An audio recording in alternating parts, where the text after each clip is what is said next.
Spider-Man can't get his Peter to tingle. This is Spider-Man Spoilers!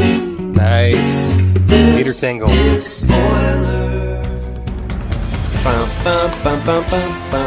Yeah. Bum, bum, bum, bum, bum. Yeah. What's up, guys? Welcome back to Spoilers. If you don't know who this guy is, it's because I've never, ever hosted before. This is your boy, superhero correspondent PK, and I am honored to be the guest host tonight. So thank you for having me. So yeah, that's now that the awkward intro is out of the way, let's get into it. We're talking about Spider-Man Far From Home. So before we get into it, let's do some introductions. And since this is the second Spider-Man movie, how about you give us your favorite Spider-Man sequel and also your favorite of the 3 live-action Peter Parker / Spider-Man? From west to east, sure. Alright, I like that. This is Pappy. I love the spoiler that you had, because the first thing I was going to say was I have a Pappy tingle right now. I'm ready to talk about this episode. Favorite Spider-Man sequel is gotta be, of course, Sam Raimi's Spider-Man 2. Hopefully we spoil that someday. But I gotta give it to Tom Holland. He is my favorite Spider-Man ever. I just think he's really charming. I like it. Yeah. I like it. I'm probably next. Mikey from Goshen, Indiana. I will agree with everything Pap said. Spider-Man 2 is probably the best Spider-Man movie so far. And Tom Holland is everything the other guy, the last guy, should have been. What's his name? Andrew Garfield. He's just younger and funnier, and I don't know. Seems more like Peter Parker than Andrew Garfield did.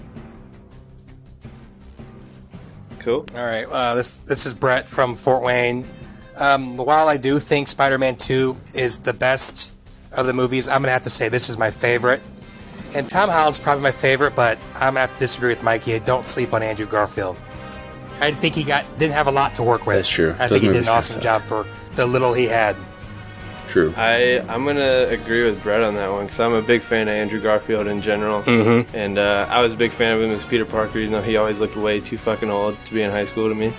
But yeah, that scene at the end of Amazing Spider-Man 2 when Gwen Stacy dies, that still gets me. His acting is incredible there. But I'm going to go probably with the majority.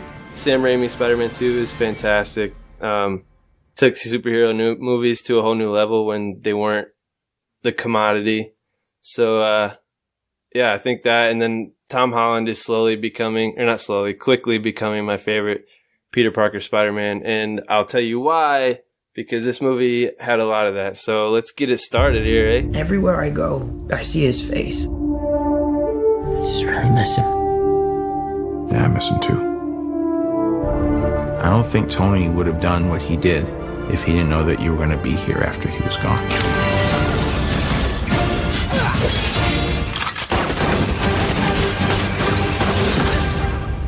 You gonna be the next Iron Man now? Well, no, I don't have time. I'm too busy doing your job. Oh. I'm kidding. Look, keep up the good work, because I am going on vacation.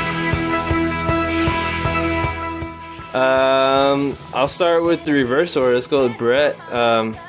So we start off, intro, go to Mexico. We got Nick Fury and Robin Sparkles. And they nice. They show up to who I thought was Sandman from the trailer, and I was like fucking pumped. Yep. But Mysterio drops down, and I'm kind of giving it away. That was for you, Brett. But you can get away with the credit rollout, and from there on. Yeah, I mean, they're going to Mexico to investigate some report they had of some, or they say the hurricane or sandstorm blinked or smiled, or what was it? Had a face. I think he said that had a face. So yeah, people see things in times of stress, right? Brett. So then they go and they walk in on walk up to Mysterio, just I don't know, being awesome, looking around, flying around, and shooting green lasers. And oh man, what's after that? Did they go right to the credits? Yep. I saw it He's opening like, night, so it's part of this. Bop, bop, bop, bop, bop, bop, with the lasers, and then it goes right to the.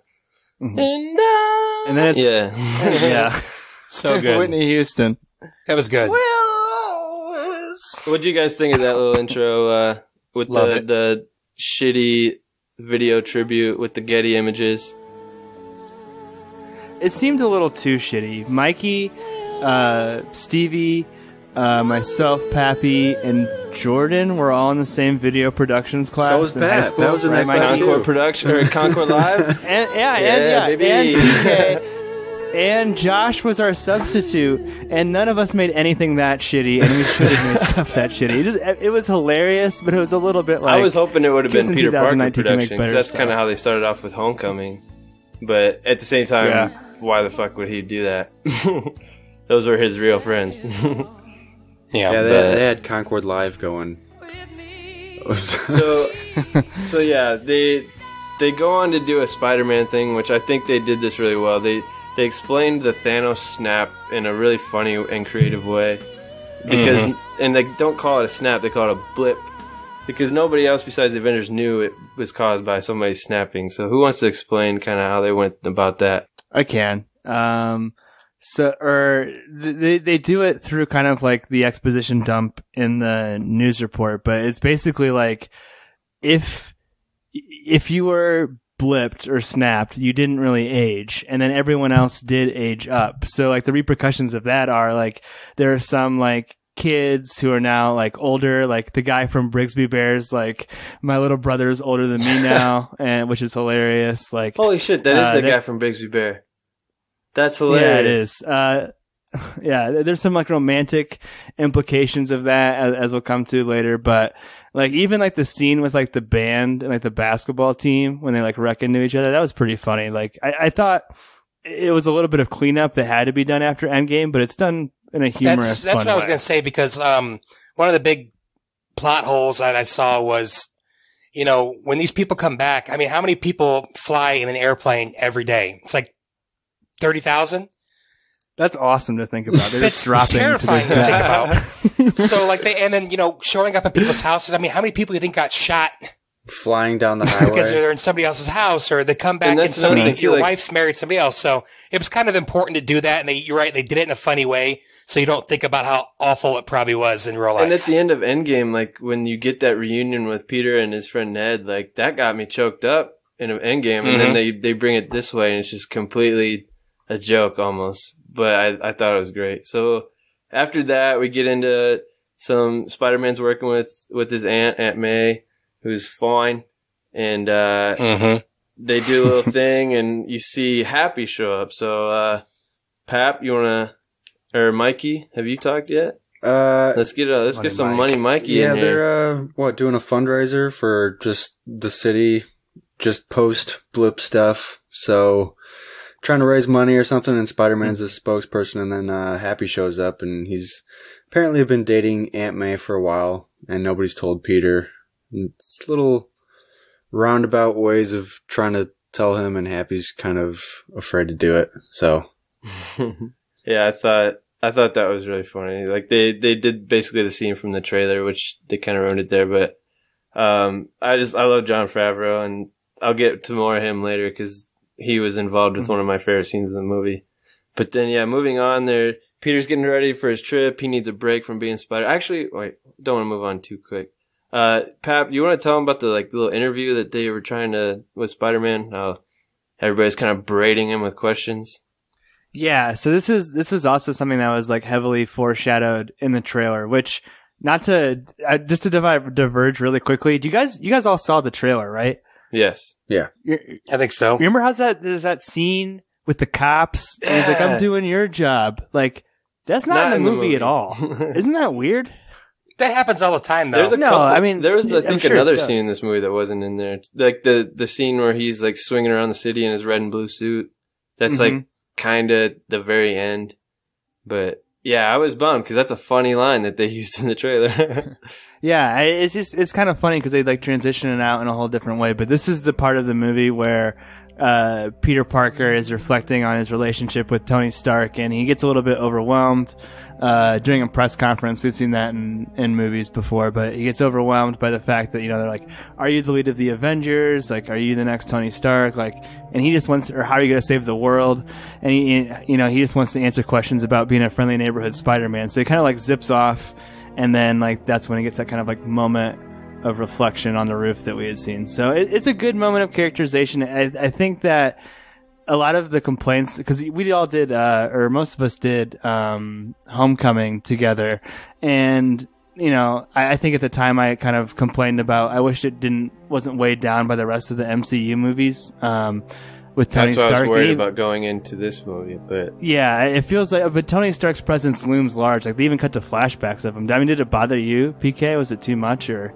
No, this one, it wasn't as bad, because like in the last one there was a little too much Iron Man, and like I get it, he was taking him under his wing, but that's what I was worried about going into this, especially it being the first movie after Endgame. I was like, I love Spider-Man, he's my favorite character, and like I love the Spider-Man universe and the villains and everything, but it's like I feel like it's been overshadowed by the MCU too much, and there's not enough Spider-Man in this Tom Holland Spider-Man. But I was pleasantly surprised in this movie, especially getting into more of the Mysterio stuff, which we will later, because that stuff blew me away. But moving on, so we get Peter. He's just wants to go on his trip. He's overwhelmed. He's just a kid. Nobody knows he's a kid under the mask. They're asking him big boy questions. He just wants to go on vacation.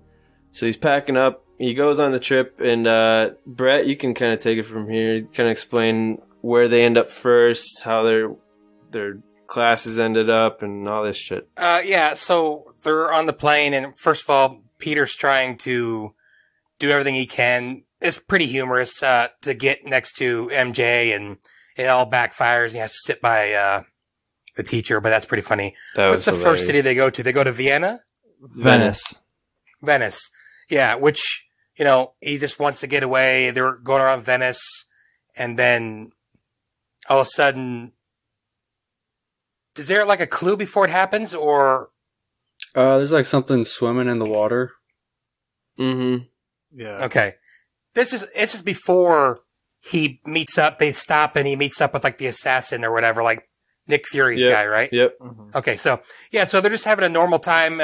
Peter's got this plan. He wants to buy this Black Dahlia thing, which I thought was pretty funny, like little weird, she's weird I joke. That's one thing I was going to mention, but I'll say it now just because you brought it up. That's one thing I loved about this movie, because it reminded me of reasons why I love Spider-Man and Peter Parker, because like it reminds you of like being a kid in high school, and like that whole plan, how in the very beginning he's talking to Ned about his plan, about how he's got two-way headphones so he can watch movies with MJ on the plane, and he's got this, he's going to go buy a Black Dahlia necklace because she loves that, and she's weird, and he knows she'll love it, and he's going to take her to the Eiffel Tower, and it's super like hopeless romantic shit, but like that's the shit that I would do for a girl that I really liked in high school. I'd do that shit now. But it's just like, man, it's just like seeing that, like just put a smile on my face, because I was putting myself in his shoes, and I'm like, that's something that I would totally do. Well, even like his buddy Ned, like when they're getting on the plane, like he's just immediately trying to like bang European girls or whatever he wants to do in high school, like hold their hand, whatever. Like, but it's just like, it's like one thing. Europeans love Americans. Yeah, that line was hilarious. It's literally the cultural opportunity of a lifetime, and they can't even like think beyond like how they're going to hook up with girls there. It's pretty funny, like you were saying, PK. But yeah, so they keep going with the trip. The water starts moving, and apparently it's Hydro Man. I've heard it was, but nobody says for sure. But take it away, Mikey. I mean, is it Hydro Man? I mean, I know him from I don't know. I've the heard comic I saw show, a pop figure in the store the other day, and it said Hydro Man, but he's a drone. Yeah, but he I mean, he doesn't even talk. He just kind of pops up in the middle of Venice there, and they have all the canals, so it's like he's in the middle of the city and he's just wrecking stuff. And Peter is trying to get his friends out of the way while still simultaneously saving people without people seeing him, so he picks up a goofy mask, like a jester mask, and tries to help out, but he's not really helping out too much. He can't really do anything without his suit and without, I mean, like, I don't even think he has webs right now, right? I don't think he has anything on him. He had web shooters. He had webs. Oh. He was doing decent. He had to be careful because he didn't want people to see him. I thought this whole scene was really cool, really crazy. I liked seeing him doing all the cool stuff without his suit, going through like the building windows and doing a bunch of cool shit. I thought that was really interesting. But then all of a sudden, out of nowhere, Mysterio, or this guy we don't know yet, shows up. So, Pap, what's up with this guy? Yeah, so Mysterio is now here in Venice, and it's funny because initially when this was happening, I was like, cross my arm. Well, this is all a little bit too convenient, but of course there's a reason for that, but a Nick Fury reason. But yeah, so Mysterio is able to pretty much like dispatch this guy, right? Like I forget how he takes care of him. Is with lasers? He was doing weird stuff. I don't know how it would work. I just like the line with that kid that aged 5 years. They're like, "Who is that?" And he's like, "I don't know, but he's kicking that water's ass."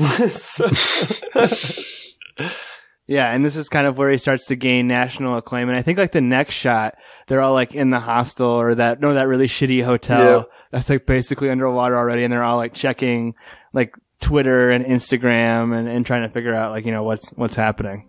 That's when they come up with the name Mysterio, which comes from Italian. And moving on, Peter just wants to get away, of course, and he gets hijacked by Nick Fury. They're just talking, and Ned gets darted in the neck, and we have a little funny scene where Nick Fury keeps getting interrupted. He has a pretty funny line. It says, if anybody else interrupts us, we're going to attend another funeral. So that's pretty fucked up. But so they go to that. Sorry, not to interrupt. No, in that joke, they go to the well so many times. Like there are so many people who knock on the door. It's so great because it shouldn't work that many times. It's like, come on. Yeah. But then they go underneath the catacombs or whatever the fuck they're at, and he gets introduced to like a smaller version of S.H.I.E.L.D. So Brett, take it away for that. Okay, yeah. So you get to meet like actual Jake Gyllenhaal, and he's super nice, super cool, super handsome. Quentin Beck. Super handsome. God, he's so charismatic. What was his name? Quentin Beck. Quentin, and he tells a story about how he's from a different, and like if anybody knows a decent amount about comic books or MCU or whatever, there's multiverses and stuff. So you're like, oh, cool, finally. And then he's just talking about he was from a different Earth, and these 6 or 7 creatures, whatever they were, destroyed the Earth, and he knew which order they were going to come, and kind of gives a lot of exposition. But I thought it came off pretty naturally. I like that part because it allowed them to show that Peter Parker's really fucking smart, because a lot of times you kind of forget that he's really smart too. And yeah, he got to like nerd out about the singularity and all this stuff, and they're just looking at him. He's like, "What? It's like really cool." So I thought that was cool. Yeah. I think another cool thing about that scene too is what we come to find out in the post-credit scene is like everybody in that room is an actor pretending to be somebody. You know what I mean? Like Jake Gyllenhaal's pretending to be somebody. 7 Movie Club, by the way. Samuel L. Jackson, also 7 Movie Club, is like, a scroll. Yeah, we'll talk about that later. We'll get into it, but it's just a really cool touch. Everyone's kind of like putting on an act in that thing except for Spider-Man. Exactly. So then Peter Parker basically is trying to get himself out of it. He's like, "This sounds like some pretty big shit. I'm not that good. Call Thor, call Captain Marvel, call whatever." And basically Samuel L. Jackson is just, "Bitch, please, you went to space." And he's like, "Oh, I get it. You don't want to be worried about your teachers and all this stuff." So he decides he basically backs out. He's very polite walking out. Robin Sparkles is just super mean to him. But then you find out that Nick Fury is going to do everything he can to make this work. So they basically find out they're not going to Paris the next day. They're going to Prague, where they wanted him to go. And Money Mike, talk to us about Edith and what happens along the way to Prague. Yeah, Pete gets a present from... he got it from Fury, right? But it's from Tony Stark, yeah. And it's just a pair of glasses, but with Tony, it's never just a pair of glasses. They're super high tech, and they control drones and missiles and rockets and stuff from a satellite in space. And so Pete has all of this new gadgetry at his disposal, and he doesn't really know how to use it yet. And he's fumbling with it on a bus ride when they're getting to Prague, and he almost ends up killing his whole class on accident, trying to delete a picture on his friend's phone that kind of caught him in an awkward situation earlier in the movie. That was really funny. I like there's a scene that I thought was really funny. Like I had never really seen in all the Spider-Man movies is, you see how strong Spider-Man is by, pulling buildings down and all that stuff, but you actually see him barely touch, what's his name? Flash, and it completely knocks him out. I thought that was really cool because awesome. You don't really get to see that very much. And I loved the shot when he's like, "Oh, baby donkeys" or whatever, and when he jumps out the sunroof or whatever that thing is, and they get that close up of him and the slow mo of him shooting the webs. I thought that shot was super cool. Yeah, I don't know if that was very good physics though. No, but it looked cool. I love how afterwards his buddy Ned's new girlfriend was like, "Peter, you don't think we all noticed your new look?" I love her, man. Because it was working. I like her. Yeah, it was hilarious. It's so funny. So then we get to Prague. Basically, Peter's like, yeah, it's going to happen here. He's got to find a way to keep his friends inside. But before that, we get a scene where Nick Fury kind of lays into Peter Parker about not being focused and not wanting to be there. And then we get a really good scene after that of Jake Gyllenhaal coming up and talking to Peter. And Pat, what do they kind of talk about? So this is where he kind of flies up on the ledge and they're talking about... Oh, great scene. Like what he wants. It's kind of like from what's that movie, The Notebook, or like what do you want is basically what Jake Gyllenhaal is asking Peter Parker, and like trying to get to the heart of at what he wants as a character, and Peter Parker's feeling overwhelmed, and I love the line. Yeah, he's just like, I didn't think I'd have to save the world this summer. Sorry to interrupt. Yeah. Exactly, and like you realize that like from when the last time we saw this character, like he got caught up in the whole Thanos saga, but he really wasn't that. He got swept up in it more than anything. So like, it's and you see Jake Gyllenhaal establishing himself as a role model too, and kind of like moving into that role. And yeah, we get to kind of see that like Peter Parker still just wants to like hang out with MJ. That's what he wants. And I think what does Jake Gyllenhaal say? Like, well, go hang out with MJ or something like that. Like, yeah, basically he's like, part of me wants to tell you to run away from all this, but there's another part of me knows that we need you and you're a good kid and all this stuff.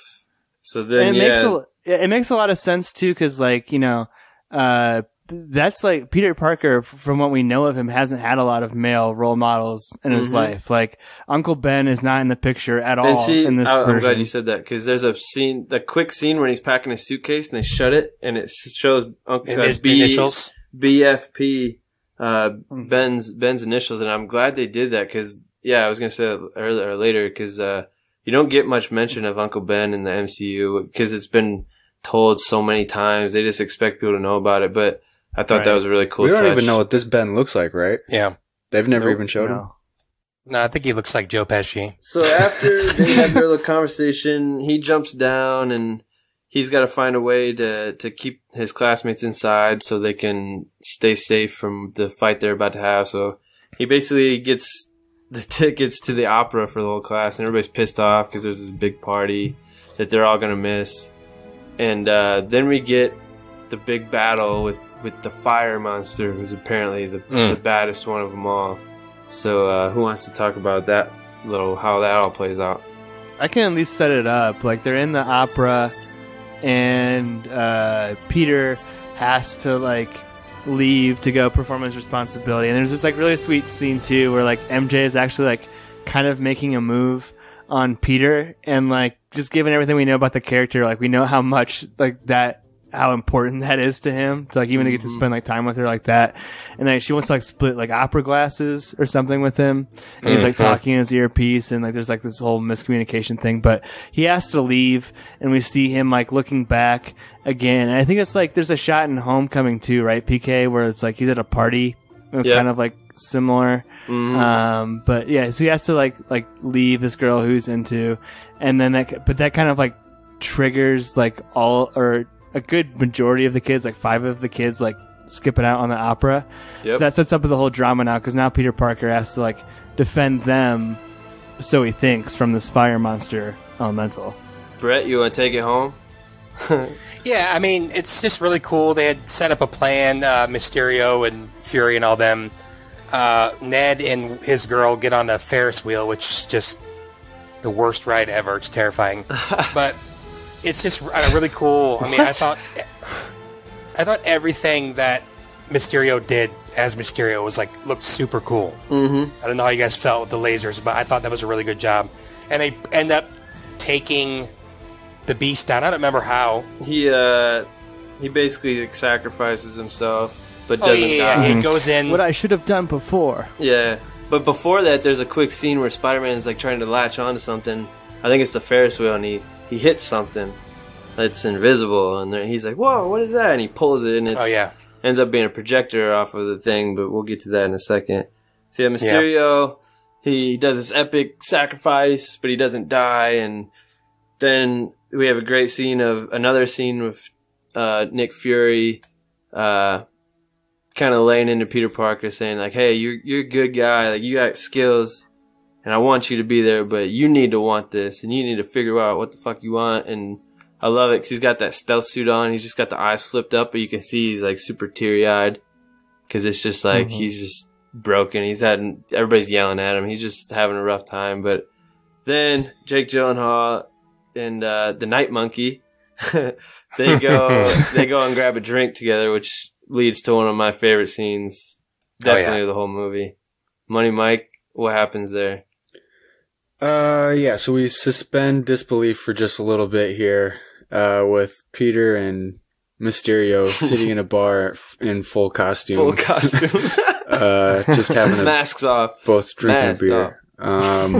But they're talking to each other, and they're just kind of having a heart-to-heart, and Peter's explaining that everything that we've learned about him in this movie is that he doesn't want to save the world this summer. He just wants to hang out with MJ and Ned and have a good time on this vacation. And Mysterio's just yeah, dude, just have fun, man. Just if that's what you want, then you should go do it. Jake Gyllenhaal's so good. Yeah, he's just do it. He's so good. It's great.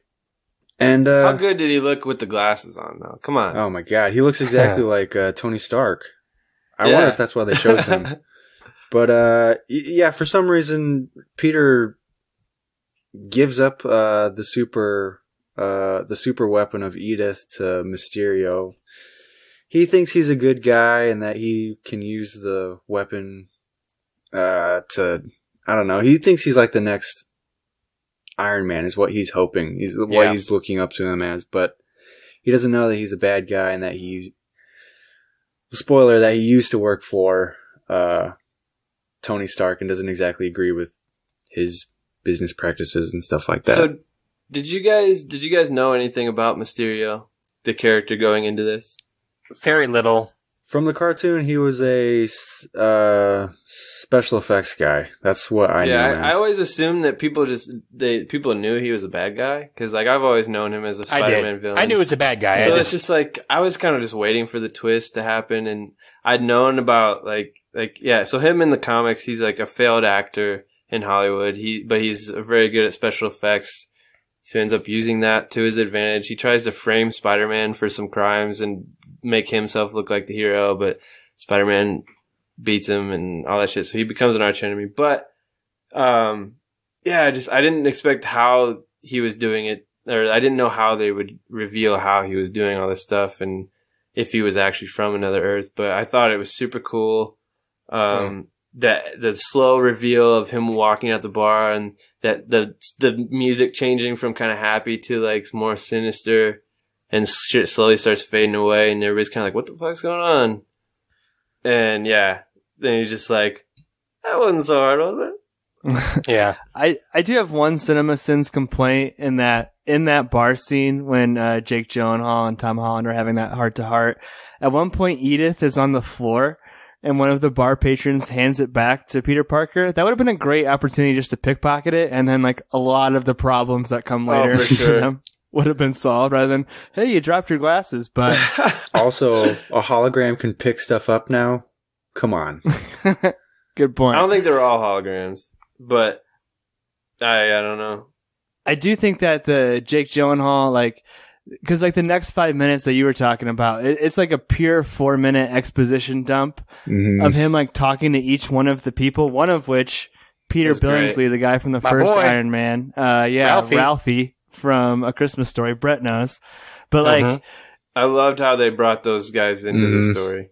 well, that scene on paper should be terrible because it's such straight exposition, but Jake Gyllenhaal is just such a fucking great he kills actor. it, yeah. He kills it. It's so entertaining to watch. And then at the end, I love, like, I was going to say that later because I saw it again last night, and there's a scene, like when towards the end where they ask him, you're in the firing zone, and it's like anybody else, it would be overacting, but he's just literally like, fire all the drones! This is so fucking epic. It's so good. If it's anybody else, it'd be so overacted. And then he's like, Carol, I still need the cape. I need the cape to be ready. I could literally be shaking hands with the queen in a couple hours.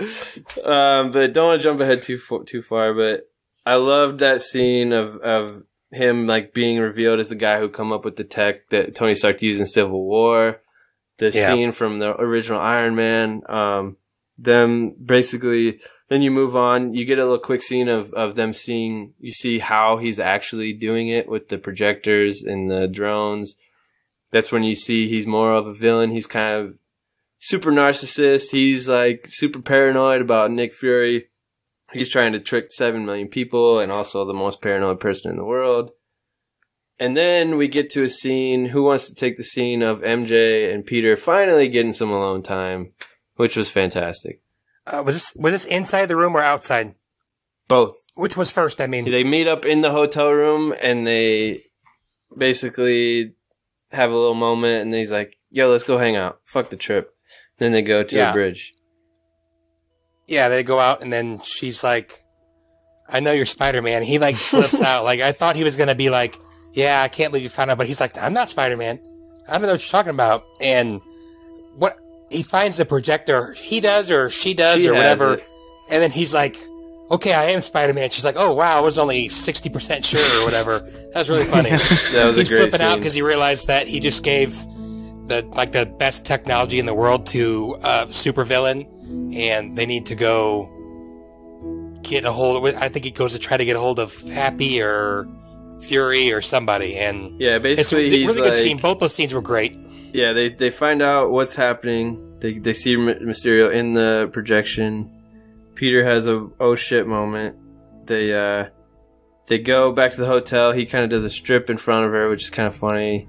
Yeah, and then she's like in his body. Ned finds out that she found out, and they have a little competition of who knew first. I knew first. Yeah, that was pretty funny. And then we move on to Peter going to Berlin to supposedly see Nick Fury, which this leads to my favorite sequence in the entire movie. One of my favorite sequences in any movie, definitely in the MCU. The dream thing? The illusion scenes. This was incredible. It blew my mind. I was like literally jaw dropped, edge of my seat. Who wants to start it off? Because I could talk about this for fucking an hour. Dude, you got it. I do have a question, though, before we start. Go for it. I asked Brittany this. I don't remember what. The very first scene of that, when he goes in there, he's talking to Fury and Robin Scherbatsky. Mm-hmm. Is that any of that real? Is any of this real? I think no.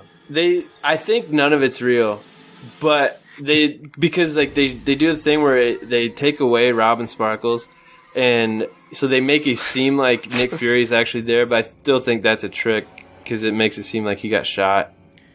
Okay, because that makes more sense, because I thought it was going to be like a Point Break thing where they knew that they saw each other, but they're going to act like they didn't. Mm-hmm. Like, I'm like, how is Mysterio still... That's kind of what I caught the last time I saw it. So yeah, basically they get in this room. It's them three and Peter Parker, Samuel Jackson, Nick Fury's like, all right, man, we know you told somebody. We need to know who you told so we can get him safety. And this whole time they're just trying to get Peter to tell who he's told about it. And then Samuel Jackson gets shot with a drone because Peter senses he's there. And then this kicks off this insane sequence where basically, you hear a voiceover of Jake Gyllenhaal just talking to Peter, and all these drones appear and then they disappear and they start projecting this crazy just a full black screen and the green smoke from Mysterio on the ground, and it's just exposition of Jake Gyllenhaal talking about how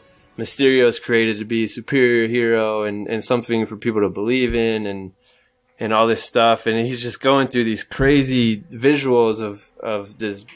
I don't know, I called it a dream sequence, but he's just fucking with Peter's head, and so Peter's fighting Mysterio and these crazy things, but he turns around, he punches a thing, but it's actually a brick wall because he's still in a parking garage or whatever, and he's just doing all this crazy stuff, and then eventually there's a scene where there's mirrors, and he's like, take a good look at yourself, and then like all the mirrors, the Spider-Man in the mirrors start grabbing him, beating the shit out of him, they switch him to his old costume.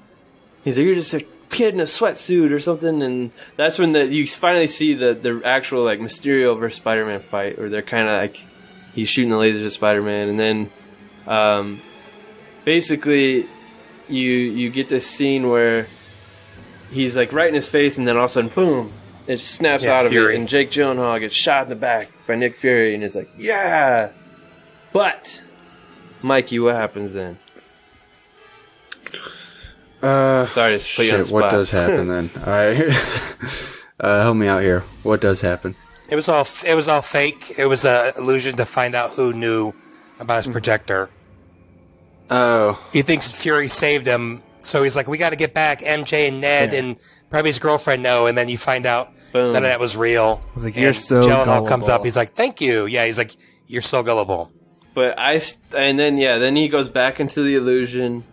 And I think I skipped over this, but I could not believe they got away with the whole zombie Iron Man. If you would have been better, maybe Tony would have still been alive. And they had zombie Iron Man. Zombie Iron Man was so cool, awesome, dude. I could not believe that. And yeah, then he's back in the illusion. He's backing him away, backing him up, and he's like, for the record, I feel really bad or something. And then, boom.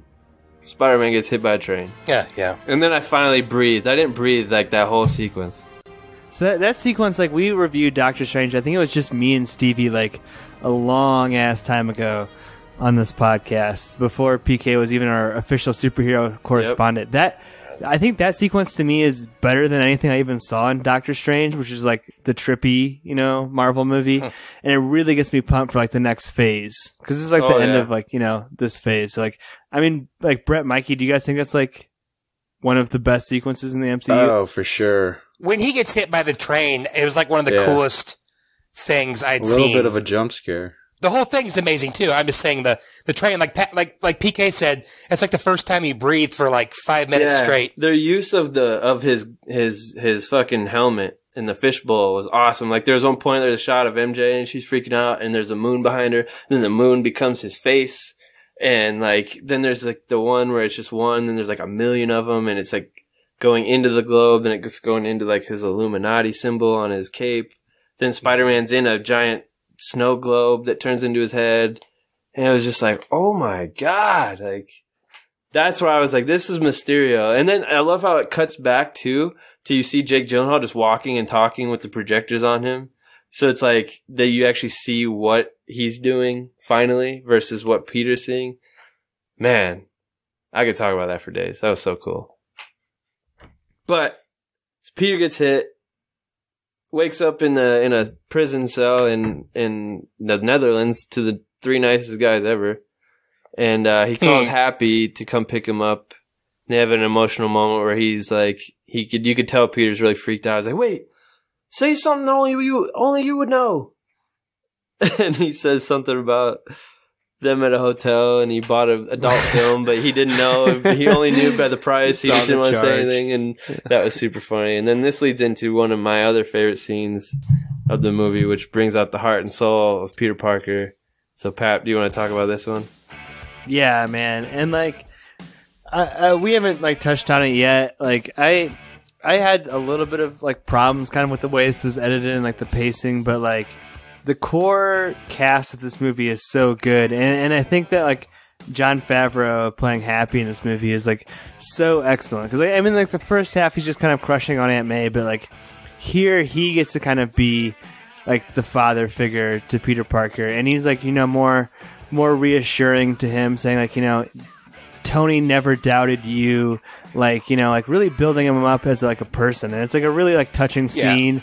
And That's like, Happy. Yeah. I just love the emotion of Tom Holland. Like you can tell he's like, those are real fucking tears. Like it's not fake crying. Like, he's weeping. Yeah.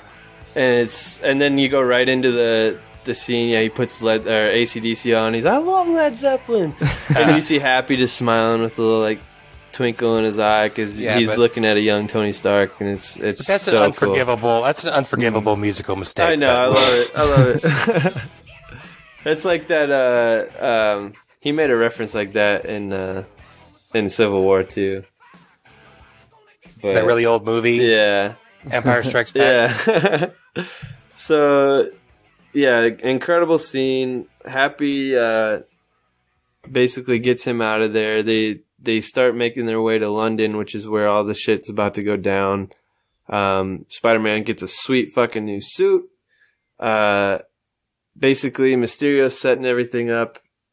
He's got all his classmates in London. He's ready to end it all. He figures out there's no Avengers coming. Nick Fury still is kind of in out of the loop, and we get a decoded message from Happy sent to Nick Fury, so he kind of becomes in the loop. And then Mike, what kind of sets up this final battle?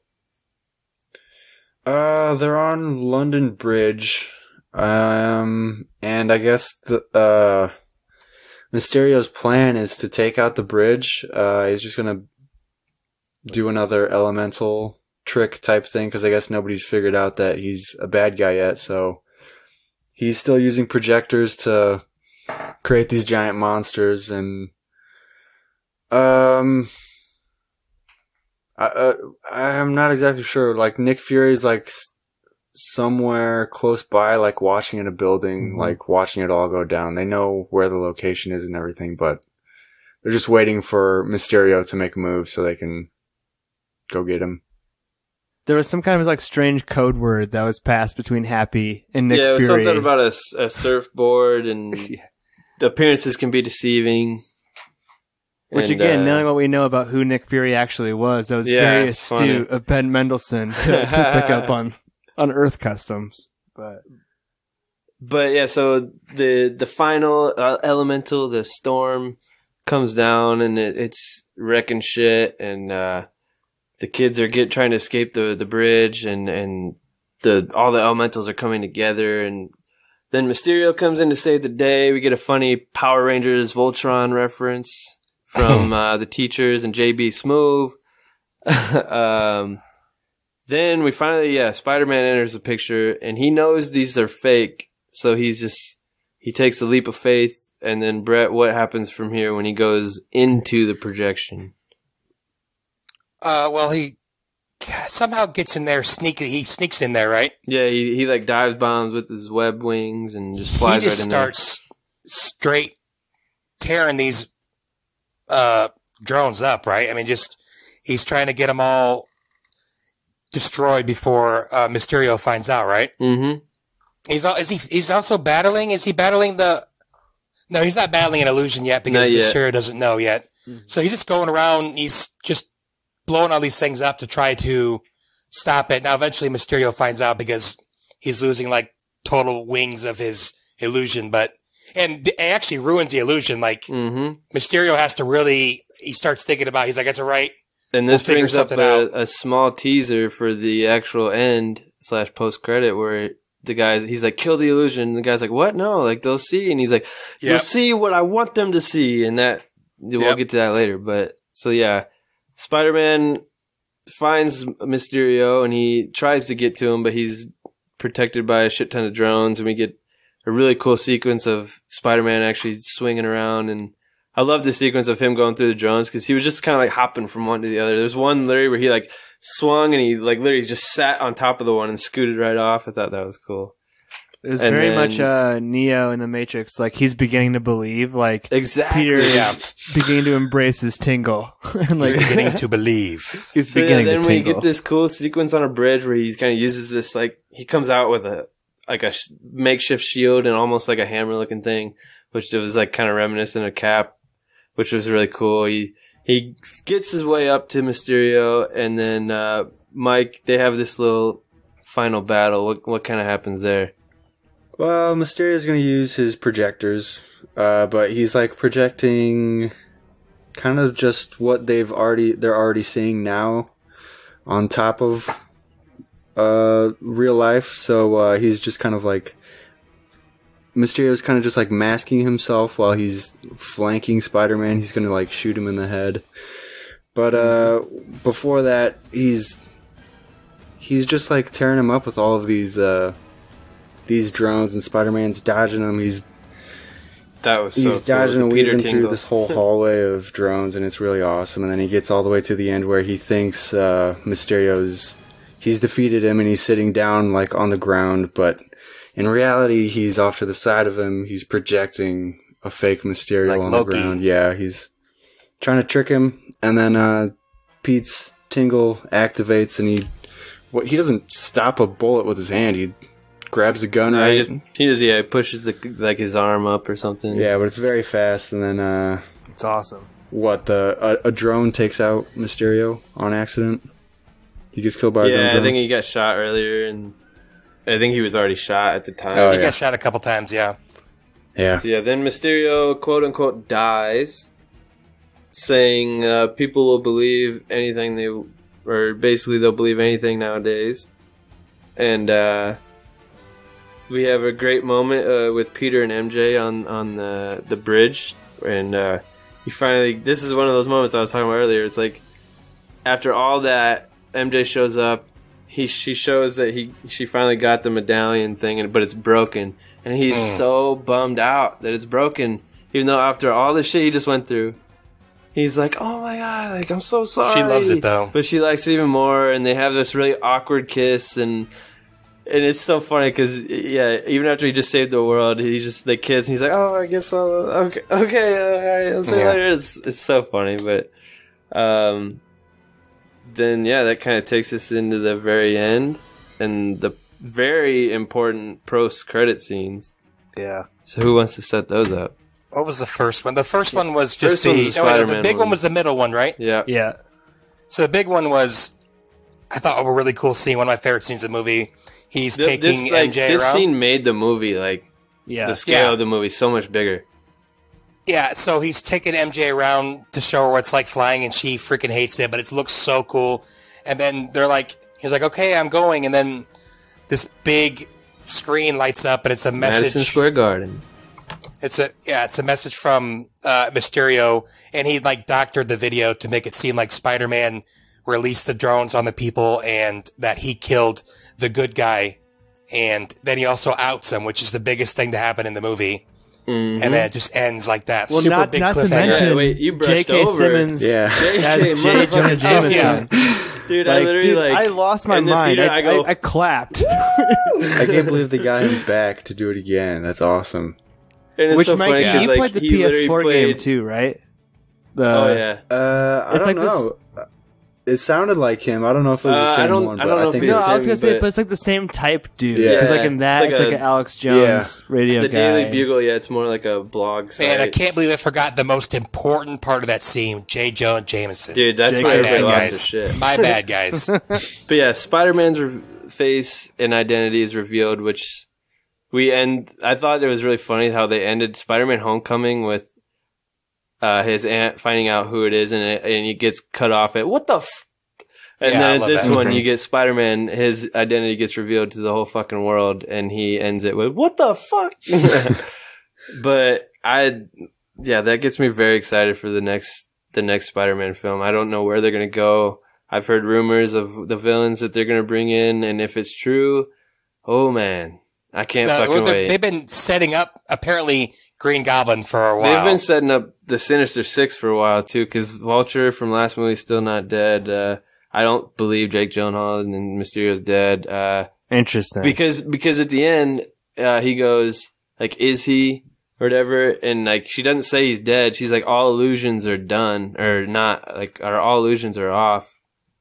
So, but she didn't say his vitals or anything. Also, why wouldn't you want to bring Jake back? Exactly. and they also set up a slight setup of the Scorpion character in Homecoming. So they're building stuff for sure. Yeah, and there's been I guess a couple of subtle hints about Norman Osborn, like in Ant-Man and the Wasp. That'd the person awesome. who buys that tech, they think that could be him. Also, one of the comics, he becomes Iron Man. He buys the building and he steals a suit and becomes a super bad Iron Man. So we'll see if that happens. But even before this post-credit scene, though, the last 10 minutes of the movie, just seeing him swing around New York got me so hyped because that's one thing I've been bummed about these past 2 movies is for it to be a real Spider-Man movie, he's got to be in downtown New York. He's got to be swinging from the tall skyscrapers. That's Spider-Man. So just seeing him do that, and they had that long shot where he's gliding through that big famous building and it has a big cutout in the middle and he flies right through it. That was super cool. So I really hope the 3rd movie in this trilogy is set in Manhattan. Moving on to the second post-credit scene, the final post-credit scene. We gotta wrap it up. It is revealed that Nick Fury and Maria Hall are actually Skrulls from Captain Marvel, and it's Ben Mendelsohn. And who wants to take away what happens there? They just reveal that they're Skrulls and talk about what happened. Nick Fury's on a fake beach, and he was super embarrassed that he fell to Jake Gyllenhaal's treachery. Yeah, and he was super embarrassed. But I think people kind of brushed over this scene with comedy because I think it's leading up to a big event that I think because Skrulls are known as bad guys, and that was a twist in Captain Marvel that they weren't bad guys. So I think they're planning something for the big future. I think they basically Nick Fury's the only one there pretty much. They're all working for him / they're just wrapping him around their finger. I think eventually they're gonna do some crazy shit and turn on some people. So I think that post credit scene was really important. But who knows? I don't know. Could not happen. Could. I don't know. So let's go around and do some yes or no's. Brett? Okay, well, first of all, I feel like we need to apologize to the UKers. I believe that is the Tower Bridge, not the London Bridge. Whatever. So, it's falling You're right. down. They do reference that in the movie. Falling down. Tower Bridge is falling down. Definitely, yes.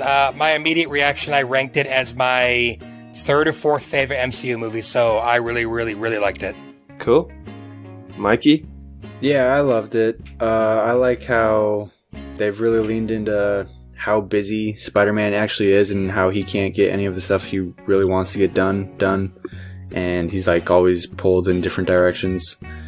So I love that they really lean into that, and I love the dream projector sequence stuff. It reminded me of Inception, and Jake is amazing as always. So it was a really funny movie too. So it was a yes. Sick. Pap? Yeah, it's a yes. I thought the second half was way better than the first half. I do think there are some editing problems and some pacing problems. There are some things I don't really understand. There's one scene where Nick Fury's chewing Spider-Man out, and it's you only see the back of his head, and it's clearly some ADR bullshit, a summary of a scene, and Tom Holland looks all emotional. I do think there are some technical problems with it, but the core cast is just so charming. I love Spider-Man now. Like I said in the last one, I'm all in on Spider-Man, so it's probably a hard yes for me. It is one of my favorite movies of the year, actually. Hell yeah. Definitely a yes for me, obviously. I love this movie. I love this character. He means a lot to me. This movie reminded me of a lot of those reasons, which is really cool, and it's a great follow-up to Endgame. I'm excited to see where the Spider-Man franchise goes. I'm excited to see where the MCU in general goes. I'm excited to see where superhero movies in general go. Hopefully DC gets their shit together, because I love DC. I love it all. But thank you for having me on as a host. Had Great fun. job, PK. Hopefully I didn't suck.